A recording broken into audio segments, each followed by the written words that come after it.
Hey everyone, we're just taking a look today at the Korg Electribe for the iPad. It is obviously based on the Korg Electribe workstation, I suppose you'd call it, which is a sequencer and a synthesizer.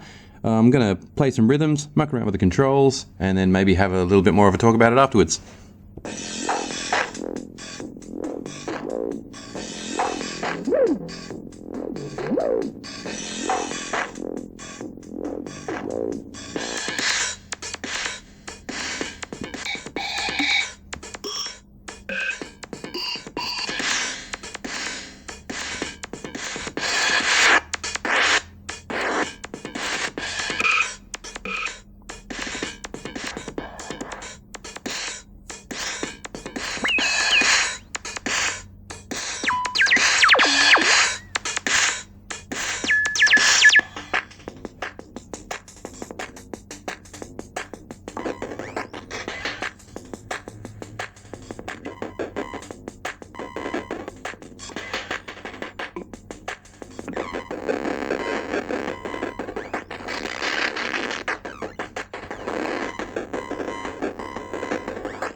So I think it's fair to say that in amongst that, there really is something for everyone. There are plenty of videos on YouTube about the Korg Electribe, so I'll just take you through some of the things that are different on the iPad version. And generally, I'd have to say I think it's superior because of all the user-friendly features that are added. The sound, I think, is impossible to distinguish from the original. Some people may have a better ear than me, but to me, I think this does everything that you need and is a perfectly acceptable studio tool. So I'll zoom in a little bit and have a look at the top. The display is the first thing. We can name all our patches, so it's not just a numeric display. You can give all of your sequences a name and arrange them in a logical sequence. Also, accessing them is much faster too with the browser button here. So you can simply choose the one that you want. And there it is. Which is a lot quicker than cycling through all the numeric values on your original Electribe system. Everything else is pretty much the same in the layout. We've got the master volume and the tube gain there. There's that browser button, which is of course different.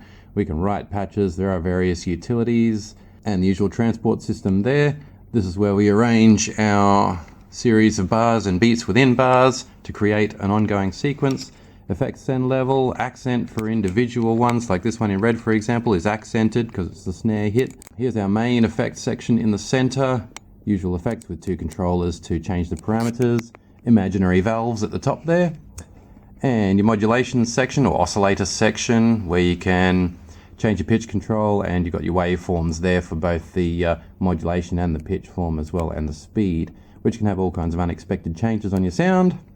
The motion sequencer, you may have noticed with some of the patches that these two dials here, or virtual dials, were moving independently on automatic without me doing anything to them.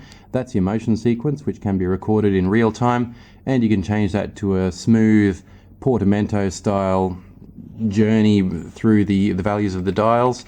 Then you've got the trig hold one. I can't remember what that is. I'll have to look it up. And the amp system, which is exactly what it says it is. Oh, it's timing out because I haven't touched it for a little while, and the screen on the iPad dulls down a little bit.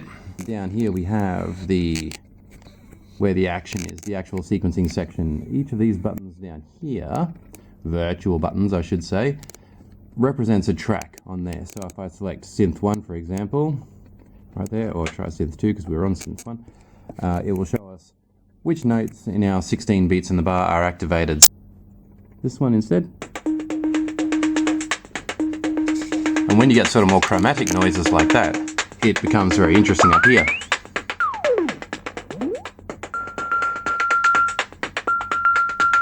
And here.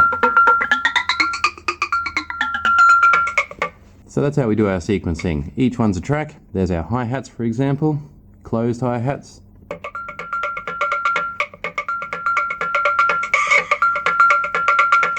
And open hi-hats.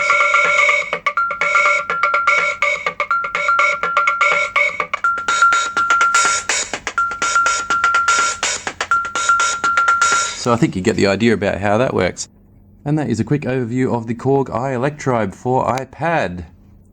I believe it costs about $20 US or something like that, which is phenomenal value considering what it can do. Thanks for watching my video, guys. And don't forget to hit that like button. Thank you.